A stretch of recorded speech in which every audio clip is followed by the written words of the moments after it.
Hello friends, आज की इस वीडियो में हम लोग बात करने जा रहे हैं कि आइटा में क्या क्या नया चेंजेस हो रहा है और क्या क्या न्यू डेवलपमेंट हो गए, उन सारी चीज़ों को हम बात करने जा रहे हैं। तो सबसे पहले मैं आपको बताना चाहूँगा, जितने भी फेक ट्रैवल एजेंट्स हैं जो किसी न किसी तरीके से फेक टिकटिंग में इंक्लूड होते हैं, उन सभी को आइटा रिजेक्ट कर रहा है। तो कहने का मतलब ये है कि अगर आपके पास प्रॉपर डॉक्यूमेंट हैं, फेक डॉक्यूमेंट नहीं है, तो आप आइटा के लिए अप्लाई कर सकते हैं। दूसरा जो सबसे बड़ा नया चेंजेस आया है कि आइटा, अब आप कोई भी आइटा के लिए एप्लीकेशन लगाते हैं, आइटा आपसे एंडोर्समेंट लेटर मांगता है। अब ये एंडोर्समेंट लेटर क्या है? अकॉर्डिंग टू आइटा, आपने जहां से कोर्स किया, कोर्स का मतलब जीडीएस का कोर्स। अगर आपने किसी इंस्टीट्यूट से जीडीएस का कोर्स किया तो उस इंस्टीट्यूट को ये एक लेटर पे लिख के देना है कि उसने जो सर्टिफिकेट दिया है वो ऑथेंटिक है, जेन्युइन है। इसका फायदा ये होता है कि आइटा को ये पता चल जाता है कि ये लेटर और ये जो जीडीएस के सर्टिफिकेट आपने इंक्लूड किए हैं एप्लीकेशन लगाते समय, वो सही है। अब सवाल ये होता है कि वो कौन कौन से इंस्टीट्यूट हैं जिनके पास ये अथॉरिटी है।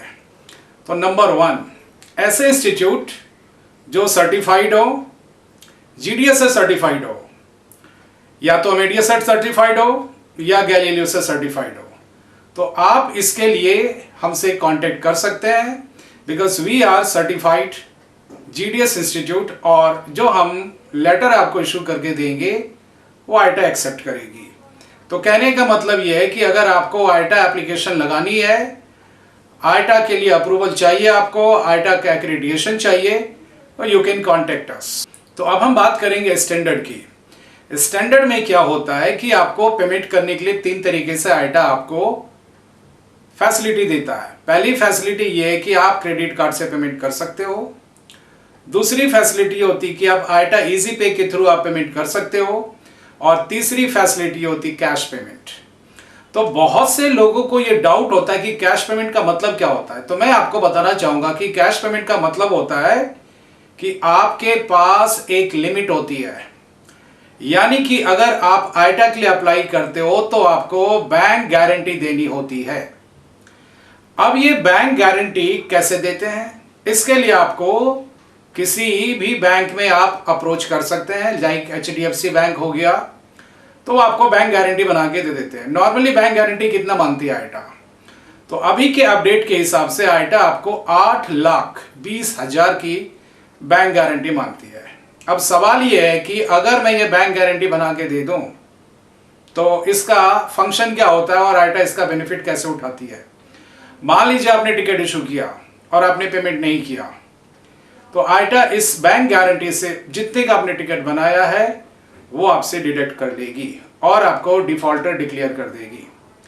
दूसरी बात, अगर मान लीजिए मुझे टिकट इशू करनी है 25 लाख की या 30 लाख की या 40 लाख की, तो जो मैंने बैंक गारंटी दिया है 8,20,000 का, तो क्या मैं उससे ज्यादा का टिकट इशू कर सकता हूं? जी नहीं। चूंकि आपने गारंटी दी है 8,20,000 की, तो आप टिकट भी उतना ही इशू कर पाएंगे। तो फिर करना क्या होगा? आपको करना यह होगा कि आपको अपनी बैंक गारंटी बढ़ानी होगी। अब ये बैंक गारंटी कैसे बढ़ता है? जब आप शुरू में अप्लाई करेंगे तो आपको 8,20,000 की गारंटी देनी होगी। फर्स्ट ईयर तो आइटा आपको ऑब्जर्वेशन में रखेगी कि आप क्या एक ऑथेंटिक ट्रैवल एजेंट है, कि आप सही तरीके से टिकट इशू कर रहे हैं, क्या आप ग्रो कर रहे हैं या नहीं कर रहे हैं। अगर सब कुछ ओके रहता है तो आपको रेड से निकाल के वो ग्रीन में डाल देती है, और जब ग्रीन में डाल देती है तो फिर आप अपनी बैंक गारंटी को इंक्रीज कर सकते हैं 25 लाख 30 लाख। अब ये जो बैंक गारंटी हमने 25 लाख का दिया, तो टिकट कहां तक इशू कर सकते हैं? आइटा नॉर्मली आपको 25 लाख से पहले ही स्टॉप कर देती है। लेट्स टेक एग्जांपल, आपने 5 दिन में 12 लाख की टिकट इशू की, तो अभी आपके पास 13 लाख की आपके पास लिमिट बची हुई है। टेक अनदर एग्जांपल, आपने 20 लाख की टिकट इशू कर दी, अब आपके पास 5 लाख की लिमिट बची हुई है। तो आप जो टिकट इशू करोगे आपके बैंक गारंटी से डिडक्ट नहीं होगा।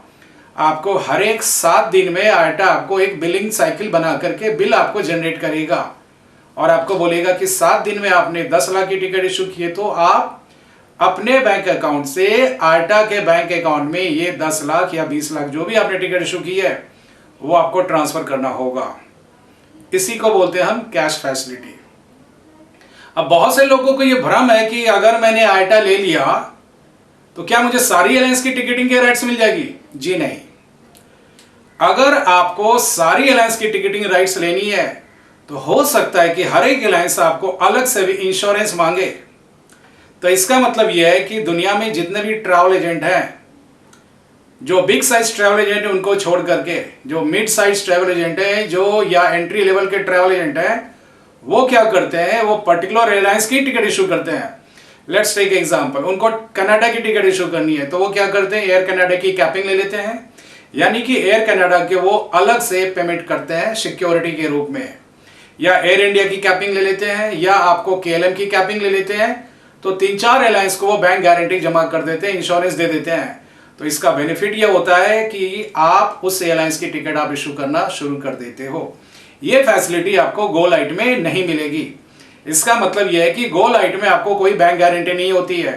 गो लाइट में पे नाउ बाय नाउ होता है, और अगर आपने किसी एयरलाइंस की टिकट इशू करने के लिए कैपिंग मांगा तो वो हो सकता है कि वो एयरलाइंस आपको कैपिंग देने के लिए मना कर दे, और आप उसको फोर्स नहीं कर सकते हो ये बोल के कि मेरे पास आयटा का लाइसेंस है, आपको देना पड़ेगा। जी नहीं, गो लाइट में आपको सारी एयरलाइंस की कैपिंग आपको नहीं मिलेगी, बट स्टैंडर्ड में आपको सारी एयरलाइंस की कैपिंग मिलेगी, बट आपको बैंक गारंटी बढ़ाना पड़ेगा और अलग से, जी हाँ, अलग से आपको एयरलाइंस को भी पैसे आपको डिपॉजिट करने पड़ेंगे, तभी आपको कैपिंग मिलेगी। और जब आपको ये कैपिंग मिलेगी तभी आप अमेडियस या गैलीलियो पे आप टिकट इशू कर सकते हैं। तो किसी भी तरीके की आयटा के लिए, चाहे आपको कनाडा की आयटा चाहिए या यूके का आयटा चाहिए, या आपको आयटान चाहिए, या आपको ARC चाहिए, आप हमें कांटेक्ट कर सकते हैं। दिए गए नंबर पे आप हमें संपर्क कर सकते हैं, and we will be happy to help you out. And definitely हमारा जो थ्रूपुट है वो 100%, हम जो भी है, कैसा भी केस क्यों ना हो, हम आयटा दिला देते हैं। बट हाँ, आपकी डॉक्यूमेंट्स सही होनी चाहिए और आप बिल्कुल सही होने चाहिए, तभी हम आयटा दिलाते हैं। फेक काम के लिए हम आयटा नहीं दिलाते हैं। धन्यवाद।